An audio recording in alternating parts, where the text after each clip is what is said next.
Hi, good morning. How are you? I bring a toy in case if I'm too nervous. Okay. So thank you very much for inviting me into this conference. It's my honor. As you heard, I was a practitioner. I spent 6 years in the Taiwanese fire department. Then I went to Arizona State for my master's degree. So on my second year in Arizona State, I did my 1 year internship in the Phoenix Fire Department. But my internship is to learn how they organize the exercise, how they plan for the new fire stations in the city of Phoenix. That was back to the year of 2006. So then after that, I went to University of Delaware, the Biden School of Public Policy, to pursue my PhD in disaster science and management. So my PhD, my dissertation topic is incident command system. So I researched the nature and the implementation of this system. So if you search my name on Google Scholar, you can see I published about 3 to 5 ICS papers, and some of them was cited widely. And until yesterday, when I checked the ResearchGate, more than 10,000 people already read my ICS papers. Okay, so if you have any questions, welcome to talk with me.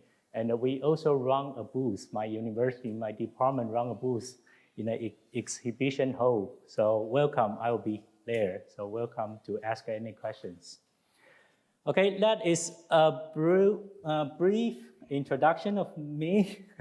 Sorry if I plus the previous one is a long introduction. Just want to let you know I am no difference than you. Okay, I was a practitioner. Right? Then I planned for disasters. I found so many challenges. I don't know what to do. When I planned for long tunnels in Taiwan, I don't know what to do. So my teacher is the NFPA codes. And then the textbook published in the United States. So that's why I think, I need to further my degree here. When I promoted the incident command system in Taiwan, I didn't know how to do. So that's why I think I need to learn the incident command system, right, back in the United States. Okay, so here's what everything started. So after I earned my bachelor's degree in fire science, I was assigned to a fire station in Taiwan, in the New Taipei City. That is a very busy fire station, so we respond to 10 EMS calls every day. And every another day, we respond to a residential fire. So as the small leader in a fire station, I do all of this in my life. So in that time, I focus much more on the small emergencies and how to keep the routine works. Okay? So I focus on the small things, then I start to realize regulations, rules are so important, right? Why I say this, later you will know that. So the population in my jurisdiction in that time was 0.5 million. So this size is a little bit bigger than the city of Orlando. So think about a young kid, 22 years old, work in a fire station in this kind of jurisdiction. Okay, you can see many high-rise buildings. You can see very crowded area. So to accommodate these people, we need to dig deep under the ground. So we have the subway system. So this is exactly what happened during the rush hour. In my jurisdiction, so many people rushed in the platform. Many people was underground. That created a risk. Okay? Not only that, because the city grows so fast, so we need to we need to develop the tunnel to connect the neighboring cities, to accommodate so many populations. And this tunnel is actually one of the top 10 longest tunnel in the world. So if I check the internet yesterday, this is the 9th longest tunnel in the world. So totally is 8 miles. What does 8 miles mean? If you ever been to the New York City, you walk from Times Square to the Wall Street is only 4 miles. So in this tunnel, it's like you from Times Square to Wall Street, walk to Wall Street, then come back. So this kind of size, again, I didn't have any teacher to teach me that. No one ever do this before in my country. So that's why I need to study by myself the NFPA codes, the systems written in English. That's why I think I need to further my study. Okay, because of this unique experience, I think I'm personally, my life and my interest is more like a bridge. I bridge the fire service administration and the disaster management, and actually it is the fire service administration is my master's degree. Disaster management is my doctoral degree. I bridge the Taiwan and the USA. Later I will talk about why this is so important, because I bring the different perspectives to those communities I served in the United States. But finally, I think the most important thing is based on my my working experience and academic training, I'm trying to bridge the practitioners and the researchers. So in the past several years, much time, a lot of people found there are some arguments between practitioners and the researchers. So what happened to that, right? Because I'm so lucky, I wear the shoes in both sides, so I can see the different perspectives here and there. So that's why when I work with FEMA higher education program, they say, hey, why not for you to lead a working group called the Special Interest Group on the theory and research. Although it's theory and research, actually we have 50% of the participants are from higher education field, another 50% are on the particle side, right? So it's a very perfect, so that's why I think myself is more like a translational scholar, which means I see the need to connect the both sides. So on one side, the researchers really need to learn from practitioners, right? They need to understand how the practitioner implement specific policies. For example, when I doing my dissertation in the incident command system, right? When I go out to interview the senior ICS users, I start to realize, when they use this system to manage disasters is quite different than what I read on the papers, on the textbook, right? On the other side, can the scientists, can researchers help practitioners to better, complete their work, right? How can we bring the science to the hand of the practitioners? I didn't say that. This is exactly from the director of the Nature Hazard Center in University of Colorado. He said, for the next century, the critical thing for the emergency management is how can we, scientists, bring our research results to the hand of the practitioners? Okay, so there is a need. They need to talk. The both sides need to learn from each other. There is no one good, one bad, or they are actually both important. Oh, that's fine, sorry. Can you please see this screen? Emergency. No problem. Okay, so following this train of thought, actually there is a British professor called David Alexander. He actually say how things work, especially in the disaster research, is that they need to work on both sides. So he say exactly if something will not work in the field, it will not work on the theory either, right?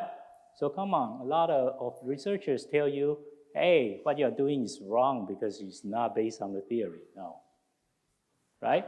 If something works on the field, something can work on the theory. If something works on the theory, something can work on the field. But again, we need translational. Okay, so that's all about me. then the outline of today's presentation. I'm sorry, I know it might be a torture for you to listen to a professor's lecture on a Monday morning. So sorry for that. I will try my best to provide some stories, right? Some practical examples, some stories, some real stories I heard when I do my research project to explain my ideas. Okay, so fundamentally, this presentation, what we will discuss why, what, who, and how to plan for emergencies. So again, is why, what, who, and how. Okay, so we start from why. Why we need to plan for emergencies, right?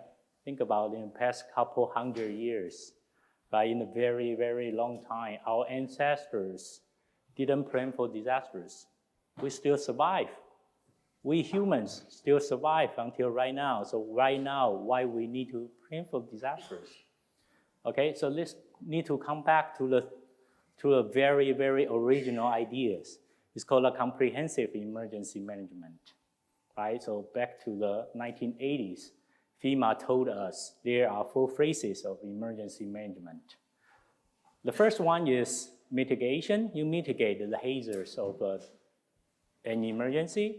Then also you prepare for that. Then you respond to that. Then you recover from that. But what haven't been told is these 4 phases actually link to each other, so it becomes a cycle.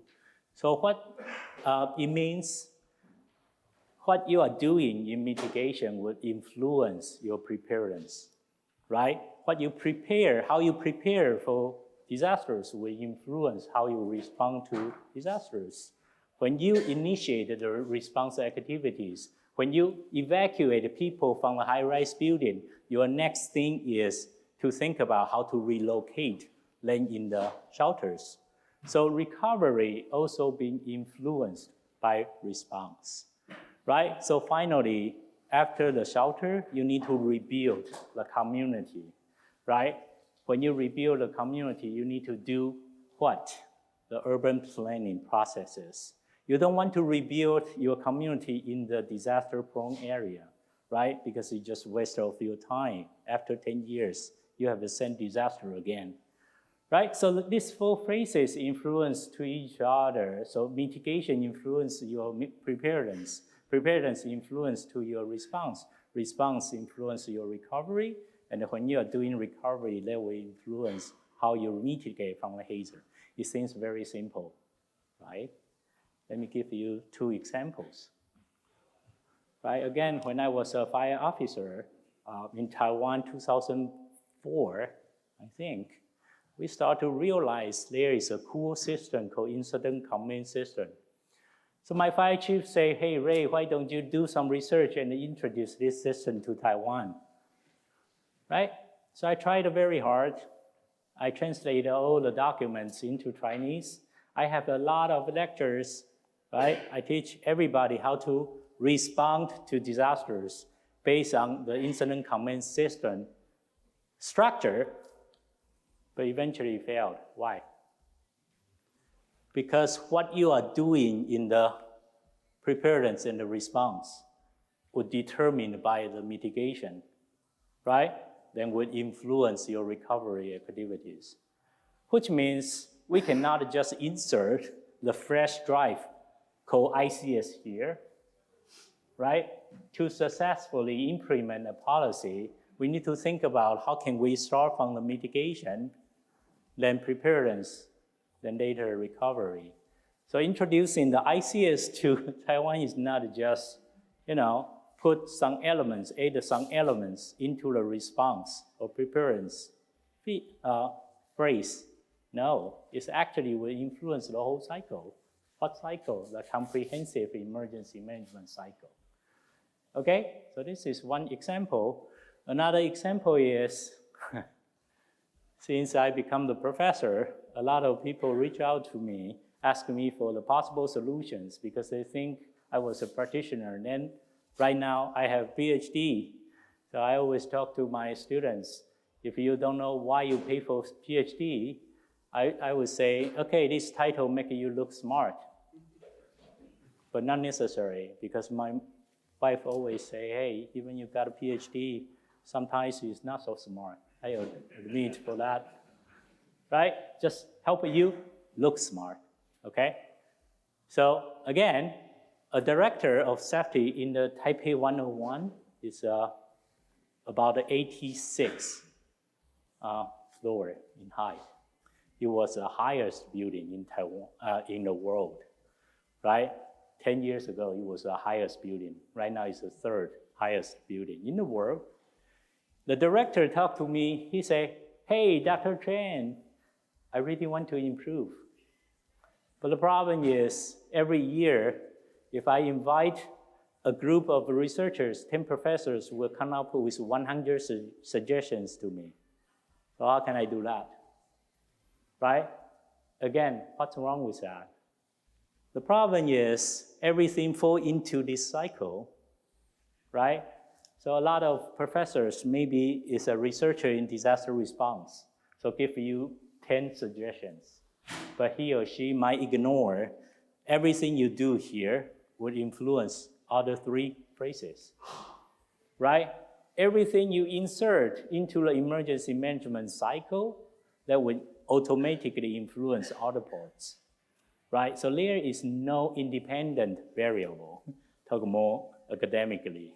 There is always dependent variables, right? There should be someone sit down and look at least 100 suggestions and think about the whole cycle of emergency management and provide specific suggestions on what you can do on mitigation and the preparedness, response, and the recovery, because each one will influence to each other. It's a dynamic system. Okay, good?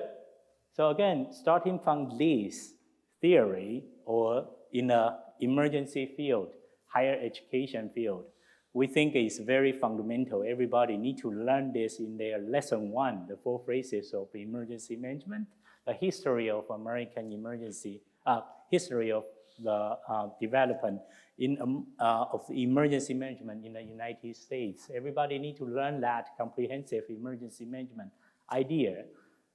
But obviously, we can apply this theory to solve the problem, the practical problem here, to think about as the whole box.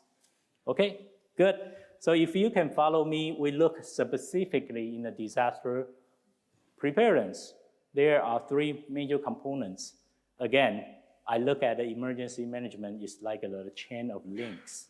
So everything linked to each other. So if we look specifically into the preparedness side, we see preparedness actually includes the plan, training, and the exercise.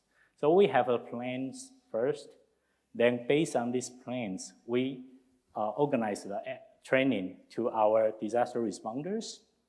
And we have exercise to test the effectiveness of this training and to test our plans.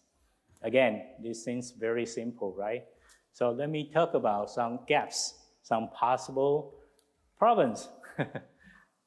If people do not realize emergency management is actually a cycle. So the first gap is the planning versus the implementation. So when I did the research, I tried to understand how do emergency managers in the state of Oklahoma prepare for earthquake, which is a relatively new hazard in that state, right? We have one senior emergency manager in Oklahoma say, yeah, we have the earthquake building codes. It's pretty new. We learned from state of Oklahoma, but we don't have the people to enforce the codes. So what's wrong with that? Again, there is a missing parts of the cycle, right? You have a code, you have cool codes. You learn a lot from California, but you forgot. You don't have enough people to enforce the code, right? So if we keep thinking about this in the public administration approaches, yes, if you have the regulations, you don't have the people to enforce your regulations, then later you will lose the trust from your citizens, right? Because if I follow your regulation, your building codes, your cool building codes, I pay extra $20,000 for my new house. But my neighbors, guess what? Right? But no one cares about him. But I pay extra 20,000. Then you finally lose your trust. Right? I'm trying to provide the research tip on the button, at the bottom of this slide. This slide, my presentation slide is open for everybody, but if you want to reuse them, please mention my name. So this is a paper I actually published with other researchers. So welcome to see more detail on that. Right? Another example is that when I plan for the long tunnel in Taiwan, again, the 8 miles in length tunnel, the Ministry of the Transportation in Taiwan say, hey, maintaining the tunnel is even more expensive than building a one. Why? Right? But the truth is maintaining a building, maintaining a tunnel is always more expensive than building one, right? For example, I'm thinking about maybe purchase a German car. But the problem is maintaining German car is more expensive than purchasing a new one.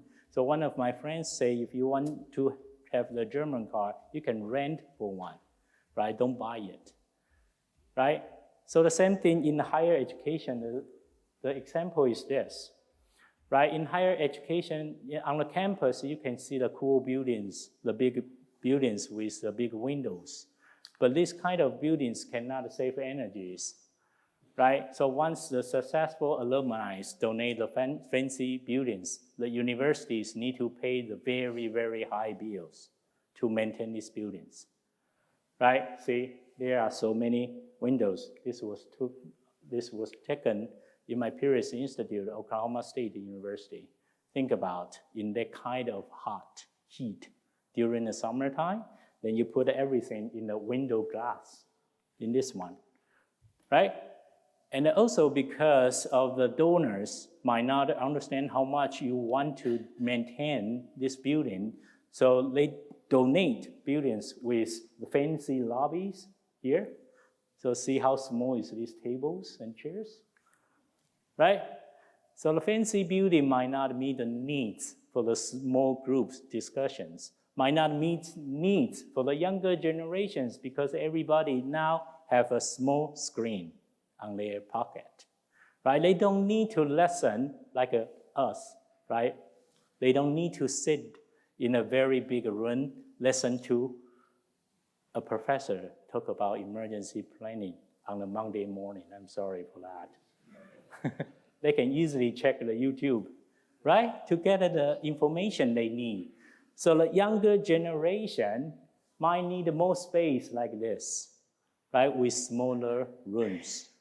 So if you start to see the higher education, the university libraries start to provide the separate independent study rooms because the different generations might need a different type of the buildings, right? So this is the second challenge for that. When we plan for emergencies, we think about, oh, people might need something we think is cool, right? The university alumni since, hey, when I was in OSU back to 50 years ago, it's very cool to have a big student union. But guess what? Time changes, right? Guess what? You donate a building, but if you do not donate the maintaining fees, they'll become a very serious burden for the university, right? So this is the second challenge for planning for disaster, for emergency. Okay, good. If you can follow me, we keep talking about the gaps. Training and the exercise also create some gaps, right? So many times I was told, many people, again, reach out to me because they thought I was a practitioner. Then right now I'm a researcher, so I might have some possible insights and solutions, right? They say what we are doing during exercise is different than what we were told in training courses, which is very common, right? A lot of people were trained to handle with small emergencies. Remember this keyword? A lot of people were like me in 20 years ago. right? Working in a very busy fire station, responded to 10 EMS calls, one residential fire every another day. So we don't have time to look at the big disasters, right? If you told me 20 years ago, say, hey, there might be a need to respond something like a Hurricane Katrina. I say, what? Hurricane Katrina is out of my control. I cannot do anything about that, right? Many people were trained to handle with everyday routine works. But right now, if you invite them to join your exercise, they were told to handle with something even bigger than their jurisdiction. So they create problems because they don't know how to do. The only thing they can do is keep asking questions and keep asking the organizer of the exercise, what can I do, right?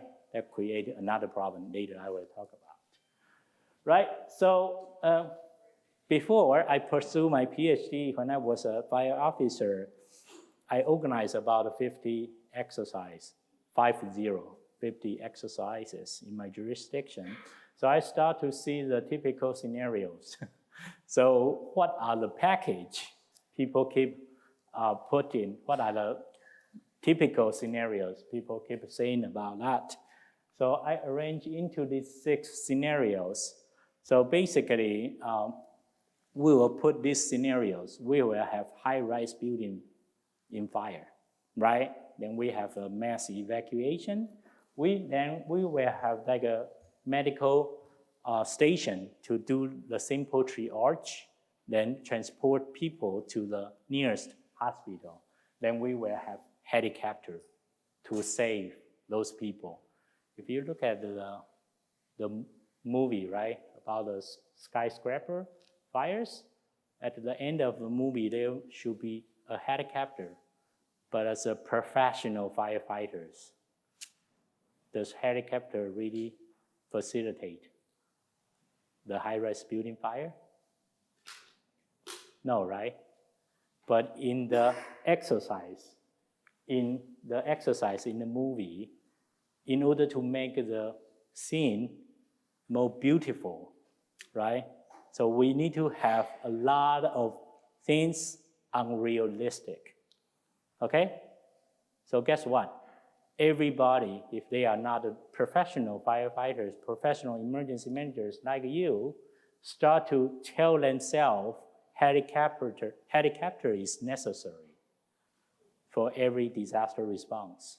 Why I say this? One time I organized a national exercise in Taiwan. So everything is perfect, but in that time we didn't send a helicopter to the scene. So guess what? The president of Taiwan asked my fire chief, why there is no helicopter this time? Understand?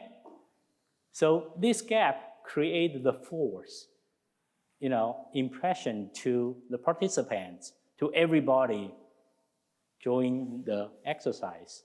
Because every time they join the exercise, they will see the same thing over and over again. Then finally, a helicopter will solve the whole problems. Then happy ending because we have the helicopter, right? It's like an Iron Man, right? No matter how mass you create it, then finally someone called Iron Man will come to show up and tell you the problem, right? So for me, after I learned a lot in this field, I think they created some problems in space and time.